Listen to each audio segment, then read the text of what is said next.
Est-ce que vous ne croyez pas qu'on est plus heureux quand notre bonheur dépend uniquement de nous? Quand notre bonheur ne dépend pas de quelque chose ou de quelqu'un d'autre? On peut s'auto-suffire pour se sentir bien. Bah, moi, je pense que si, quand même. Et c'est un petit peu, finalement, ce qu'on dispense au travers des formations, des ateliers, des journées découvertes qu'on vous propose avec Catherine. L'idée, c'est que vous puissiez vous-même utiliser l'hypnose, qui est un état naturel, un état modifié de conscience, un état de conscience différent de celui de la pleine conscience. Et dans cet état-là, on peut travailler sur de la visualisation pour se sentir bien.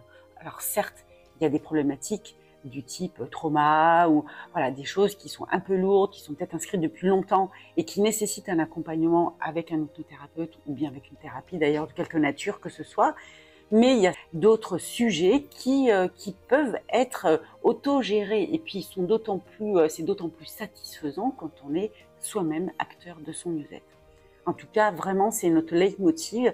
Quand avec Catherine, on vous dispense des ateliers d'auto-hypnose, comme c'est le cas là, le samedi 1er juin, de 9h à 12h30, Catherine Afoura, moi à Saujon. À chaque fois, on va vous donner des tips, des outils pour mieux vivre l'état d'hypnose, pour même, pourquoi pas, accompagner quelqu'un. Alors certes, vous ne serez pas hypnothérapeute en sortant de ces demi-journées ou de ces journées, mais vous aurez des outils, vous aurez compris l'esprit, et forcément, ça va faciliter, et pour vous et pour les autres, la mise en état hypnotique. C'est également le cas des formations qu'on dispense au sein des entreprises, auprès des collaborateurs, dans la gestion des risques psychosociaux, être acteur de son mieux-être, avoir des outils pour se sentir bien, pour booster sa confiance en soi, pour travailler son estime de soi, pour travailler son anxiété.